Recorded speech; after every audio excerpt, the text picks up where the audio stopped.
এদেশের বিলুপ্তপ্রায় গ্রামীণ বিনোদনের সার্কাস এখন হারিয়ে যেতে বসছে। আমরা সারা দেশ খুঁজে পটুয়াখালীতে এক সন্ধ্যায় সন্ধান পাই মৃত্যুকূপে। দেখা হয় রাশেদের সঙ্গে। পঞ্চগড়ের রাশেদ, বয়স আর কত, 30-এর বেশি হবে না। আরো 10 বছর আগ থেকেই জীবন বাজি রাখার মতো দুঃসাহস অর্জন করেছে সে। মৃত্যুকূপে মোটরসাইকেল চালানো, একেবারেই নিম্নমানের এবং ঝুঁকিপূর্ণ অবকাঠামো তৈরি করা হয়েছে এই মৃত্যুকূপের জন্য। আপাত দৃষ্টিতে বিশ্বাস হয় না এখানে কিছুক্ষণের মধ্যেই বয়ে যাবে অভাবনীয় ঝড়।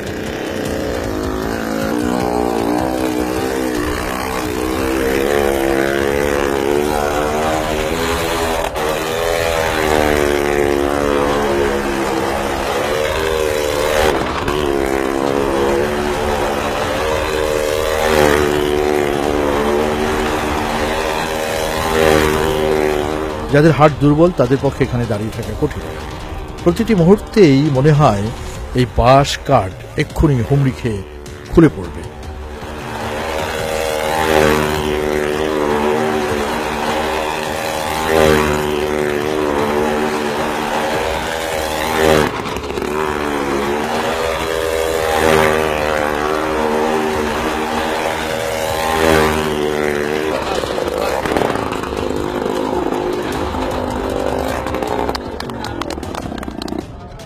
আর এই কাঠামোর উপর দিয়ে রাশেদ নাকি এখন চালাবে গাড়ি।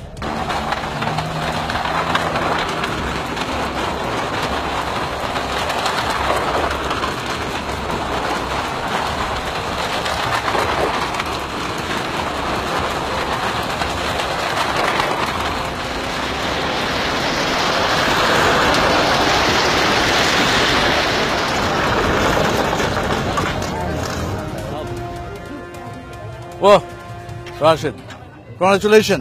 আমি খুব খেয়াল করছিলাম যে আপনি যখন যাচ্ছেন মোটরসাইকেলে, এই অবকাঠামো তো খুবই ঝুঁকিপূর্ণ। হ্যাঁ, মানে যে কোনো সময় যে কোনো দুর্ঘটনা ঘটতে পারে, কিন্তু আপনার পারফরমেন্স তো অসাধারণ। সেই তুলনায় আমাদেরটা এটা খুবই দুর্বল স্টেজ। আর পারফরমেন্সের দিক থেকে যদি কম্পেয়ার করা যায়, ভারত, পাকিস্তান এবং বাংলাদেশে এটা ওয়ার্ল্ড চ্যালেঞ্জ। আমারও তাই মনে হয়, কারণ আমি বিস্মিত হলাম। আমি যা দেখলাম, মানে আপনার পারফরমেন্স, আপনি হাত ছেড়ে কাজগুলো করছেন এবং বিশেষ করে গাড়িটা নিয়ে যখন উঠছেন, এই গাড়িটা তো রাস্তাতেই এই গাড়ির কোনো নিশ্চয়তা নেই, সেই গাড়ি নিয়ে আপনি এত বিশাল একটি কাজ করছেন। যত দর্শক এই মুহূর্তে টেলিভিশন দেখছে এবং আমাদের এখানে ছিল, আমি আপনাদের নিয়ে যাচ্ছি চায়নাতে, circus world of Beijing theatre, একটা বিখ্যাত চায়না থিয়েটার এবং সার্কাসের দল। তারা এই কাজটি করে গ্লোবের ভেতরে, সেটা দেখানোর জন্য। দর্শক লক্ষ্য করুন, ছোট্ট একটা গ্লোবের ভেতরে ঘুরছে একজন, একটি মোটরসাইকেল ঢুকলো, আরেকজন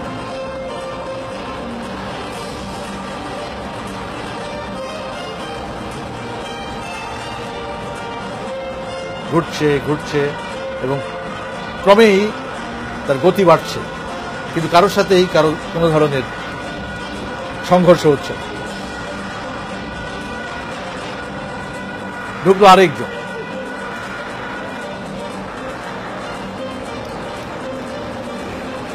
ও মাই গড, দেখুন আরেকজন ঢুকলো, 4 জন। ক্রমেই গতি বাড়ছে, 4 জন 4 গতিতে 4 দিক থেকে একই পথে ঘুরছে। লক্ষ্য করুন দর্শক, আপাত দৃষ্টিতে দেখলে মানে মানুষ চালাচ্ছে এটা বোঝা খুব মুশকিল, মনে হচ্ছে রোবোটিক কোনো বিষয় ঘুরছে ভেতরে।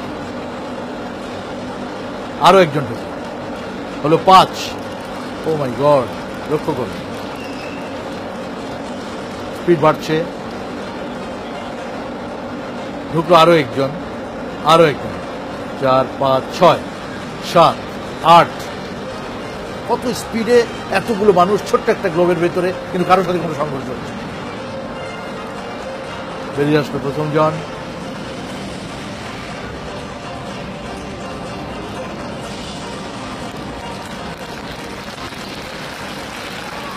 জন।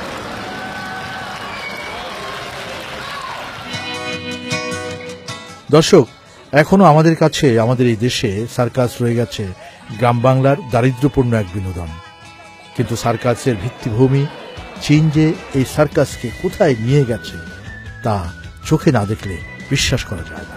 দর্শক বন্ধুরা, আমি আপনাদের নিয়ে যাচ্ছি Beijing A the circus world of Beijing এর থিয়েটার হলে অ্যাক্রোবেটিক্স শো দেখতে।